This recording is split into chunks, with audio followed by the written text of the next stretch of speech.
My dear students, welcome back to our next class. Today we are going to discuss placenta formation, which is essential in between the mother and fetus. So the placenta is very essential to exchange the materials in between mother and fetus. So in previous class we completed the process of fertilization. So in that we learnt insemination, cortical reaction, insemination, capacitation, fertilizing anti-fertilizing reaction, fertilization cone formation, cortical reaction, and then fertilization. And after that we learned the bilaminar embryonic disc, formation of bilaminar embryonic disc. So epiblast and hypoblast formation, so in between amniotic cavity is formed. And in previous classes, human male reproductive system, human female reproductive system, gametogenesis, menstrual cycle, fertilization, etc. And in this class we are going to discuss placenta formation. So before that I am going to brief the gastrulation process. So blastula is a single layered structure which is reorganized into multi-layered structure known as the gastrula. So the multi-layers are ectoderm, endoderm, and mesoderm. So the gastrula means the formation of gut. Nowadays we use it in a more broad sense to describe the formation of trilaminar embryo. So that means trilaminar means 3 layers. And these cells transform and get differentiated to all the tissue and organs. So that means organogenesis. And ectoderm gives nervous system, brain, spinal cord, epidermis, hair, nails, and etc. And from mesoderm connective tissue, muscles, circulatory system, notochord, bone, kidneys, and gonads formed. And from endoderm, internal organs, stomach, liver, pancreas, bladder, lungs, and gut lining formation takes place. And the extra embryonic layers are, one is the amnion. So it is the amnion or inner amniotic membrane surrounds the developing amniote embryo. So if you observe here, this is the amnio, and it is the amniotic membrane. The second part is the chorion, so which surrounds the yolk sac. So the chorion which surrounds the yolk sac and facilitate exchange of oxygen and carbon dioxide between the embryo and external environment. And next one is the allantois, which stores nitrogenous waste produced by the embryo, and also it involves respiration in combination with the chorion. And next one is the yolk sac, which encloses the nutrient-rich yolk and it transports the nutrients from the yolk to the embryo. But the yolk sac and allantois are not well developed in human beings. And the placenta formation, so it is a mechanical and physiological connection between the mother and the fetus to exchange the materials. So placenta has the 2 parts, fetal part chorion and maternal part decidua. In decidua basalis, decidua capsularis, and decidua parietalis is there. So placenta is the close connection between the fetus and uterine wall. So if you observe here, it is the fetus part, it is the mother part. So it is the placenta is the deep connection between the fetus and uterine wall of the mother to exchange the materials. And here the fetal part is the chorion part and maternal part is the decidua. Already I said decidua basalis, capsularis, and parietalis. And after implantation, finger-like projections appear on the trophoblast. Here the finger-like projections called chorionic villi, which grow into the uterine tissue. So this grows towards the endometrium lining. And the chorionic villi and uterine tissue become interdistated. So that means interlock like the fingers to clasped hands with each other and jointly form a structural and functional unit called placenta between the developing embryo and the mother. The chorionic villi restricted to dorsal region of the trophoblast, so it is called discoidal placenta. And the maternal and fetal blood do not mix with each other. So the maternal blood and fetal blood do not mix with each other directly. So they are separated by the membranes. The placenta consists of two essential portions. A maternal part of the placenta derived from the endoderm of the uterus. The maternal part of the placenta, so which is arised from the endoderm of the uterus, and fetal membranes of the fetal part of the placenta. So the placenta in two parts, one is the maternal part and the second one is the fetal membrane. So this is the maternal part and here it is the fetal part. And here the maternal portion, uterine epithelium, uterine connective tissue and uterine capillary endothelium. And fetal portion is fetal capillary endothelium, fetal connective tissue and fetal chorionic epithelium. And the placenta of human is called chorioallantoic placenta because of allantois and chorion fuses in the process of vascularization. So this is the allantois part and this is the chorionic part. So both are fused together. So that's why it is called chorioallantoic placenta. And the placenta is discoidal as the villi are restricted to the dorsal surface of the trophoblast. So that means the villi restricted to the surface of the trophoblast. So that's why it is called discoidal placenta. And placenta is fully formed in 10 weeks and lasts through the pregnancy. And the placenta is called hemochorial placenta because maternal blood comes in direct contact with the chorion. And it is called deciduate placenta. During parturition, the placenta is discarded. So now the human placenta is called chorioallantoic placenta, hemochorial placenta, discoidal placenta and deciduate placenta. So the human placenta is called chorioallantoic placenta because fusion of chorion and allantois due to vascularization, and it is called hemochorial placenta because of the maternal blood contact with the chorion of the fetus, and discoidal placenta, it is villi, the chorionic villi restricted to dorsal surface of the trophoblast, and deciduate placenta, the shedding of decidual layers of placenta after birth. And the umbilical cord develops from and contains remnants of the yolk sac and allantois. So that is nothing but umbilical cord formation from the yolk sac and allantois. And the cord is not directly connected to the mother's circulatory system, but instead joins the placenta. So it joins with the placenta. The umbilical cord joins with the placenta, which transfers materials and from the maternal blood without allowing direct mixing.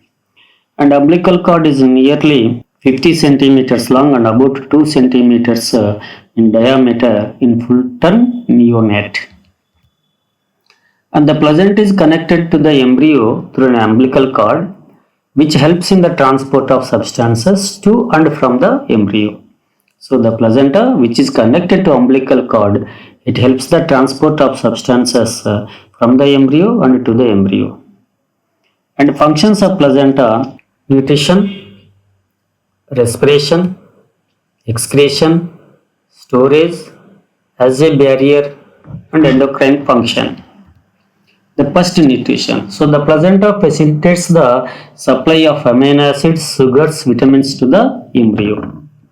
Second one, supply of oxygen to the embryo and removal of carbon dioxide from the embryo. And excretion, removal of nitrogenous waste materials produced by embryo. And storage, it stores glycogen and fats. So that means placenta stores glycogen and fats, and placenta acts as a barrier. So, but some substances can cross placenta, some drugs like nicotine, cocaine, heroin, teratogens, etc. And viruses like AIDS also cross this placenta, and IgG, immunoglobulin G, is also cross this placenta. And what is the endocrine function of the placenta? It secretes progesterone. It is essential for the maintenance of pregnancy after the 4th month, and it secretes estrogen also. When estrogen reach the maternal blood,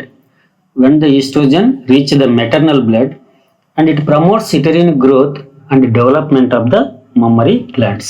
And next one, human chorionic gonadotropin, HCG. It is produced by the trophoblast cells. It is similar in its action to luteinizing hormone. And gonadotropins are excreted through maternal urine, where their presence is used as a test to detect a pregnancy in its early stages. So that means if the maternal urine consists of HCG, it is the confirmation for pregnancy. Okay, the human chorionic somatomyotropins, it is called human placental lactogen. So it has an anti-insulin effect on the mother. That means increased plasma levels of glucose. So what is the insulin effect?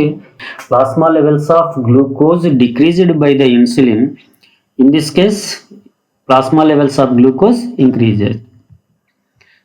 And not only glucose, and amino acids are also increased in the maternal circulation. And relaxin, it facilitates parturition by softening the connective tissue of the pubic symphysis. And passive immunity, IgG, immunoglobulin G, that means gamma immunoglobulin, can cross placenta. So it gives the immunity, it improves the immunity of the child. And the pregnancy is the intrauterine development of the embryo or fetus. It is nothing but gestation period. So it is nearly 266 days. That means 38 weeks or 40 weeks when the female last menstrual cycle. And all the pregnancy begins with implantation. The process leading to pregnancy occurs earlier as a result of the female gamete or oocyte, so merging with the male gamete spermatosome. So that means pregnancy begins with implantation, but from the fertilization we calculated that one. And the timetable of some events during pregnancy. Human gestation can be divided for convenience into 3 trimesters of about 3 months each. The first trimester is the main period of organogenesis, the development of the body of organs. In human beings, after 1 month of pregnancy, the embryo sac is formed. So the embryo sac is formed after 1 month of the pregnancy. And the first sign of growing fetus may be noticed by the listening to the heart sound carefully through the stethoscope. And by the end of 2nd month of pregnancy, the fetus develops limbs and digits. By the end of first trimester, so that means by the end of 3 months, most of the major organ systems are formed. The limbs and external genitalia organs are well developed. And the first movements of the fetus and appearance of hair on the head are usually observed during the 5th month. And by the end of the 6 months, that means 2nd trimester, the body is covered with fine hair, eyelids suppressed, and eyelashes are formed. By the end of 9 months of pregnancy, that is 3rd semester, the fetus is fully developed and is ready for delivery. And fetal growth in week wise. So week 1, cleavage starts after 24 hours of fertilization, blastocyst formation, then implantation takes place. In week 2, 3 primary germ layers are formed. They are the ectoderm, mesoderm and endoderm. And in week 3, women will not have a period. This may be the first sign of the pregnancy, beginning of the backbone, brain and spinal cord, neural tube develops. And week 4, heart, blood vessels, blood and gut start forming and umbilical cord developing. And week 5, brain developing, beginning of the arms and bird's heart is a large tube and starts beat, pumping the blood. And week 6, eyes and ears start to form. Week 7, all internal organs developing, face forming, and beginning of hands and feet. Week 12, fetus fully formed and moving. Week 20, head to grow, and eyebrows and lashes and fingerprints developed. So moving for first time. And week 24, eyelids open. It is the legal limit for abortion in most circumstances. After a 24th week, there is no legal permission to the abortion. And week 26, good chance of survival if born prematurely. And week 28, baby moving vigorously, responds to touch and loud noises. Week 30, usually lying head down ready for birth. And 40th week birth, that is 9 months plus or minus 7 days. Parturition, childbirth begins with labor, a series of strong rhythmic uterine contractions that push the fetus and placenta out of the body. So, strong rhythmic contractions of the uterus push the fetus and placenta out of the body. The process of delivery of the fetus is called parturition. And the signals for parturition originate from fully developed fetus and the placenta. So they causes the uterine mild contraction. So that is called fetal ejection reflex. And this mild uterine contractions triggers quick release of oxytocin from the maternal pituitary. So that means the posterior lobe of maternal pituitary. So then oxytocin acts on the uterine muscle and causes stronger uterine contractions, and it promotes contractions of uterine muscles. This leads to expulsion of the baby out of the uterus through the birth canal. And soon after the infant is delivered, the placenta along with the decidua is also expelled. And labor pains divided by 3 stages. Stage of dilation, from onset of labor pain to the complete dilation of cervix, and stage of expulsion, from complete dilation to the complete delivery of the baby. It takes 10 minutes to hours. And placental stage, after delivery, placenta is expelled. Fetal circulation, the placenta accepts the bluest blood, that means blood without oxygen, from the uterus through blood vessels. And that leave the fetus, that means the blood leaves the fetus through the umbilical cord.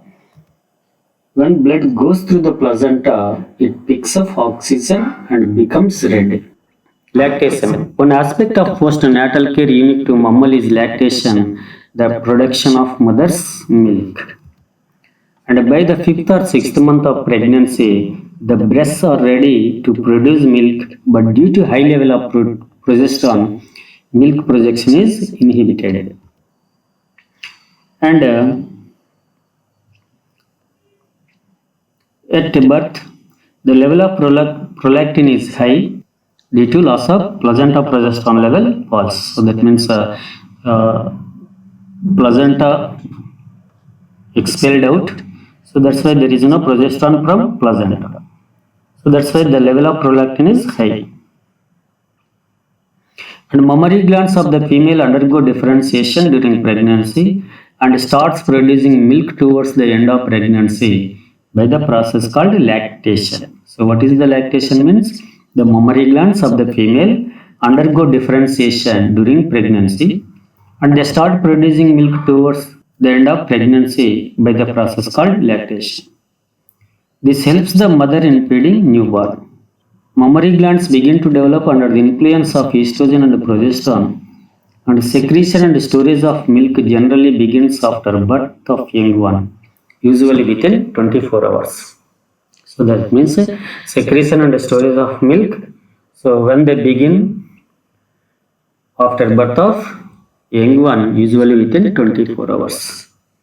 Under the influence of prolactin, That means which is secreted from anterior pituitary gland and stimulates alveoli of the mammary glands. And after birth, so estrogen and progesterone levels reduced. This stimulates the prolactin. And ejection of milk by oxytocin, so it contraction of the muscles around the mammary glands, so that's why ejection of milk takes place.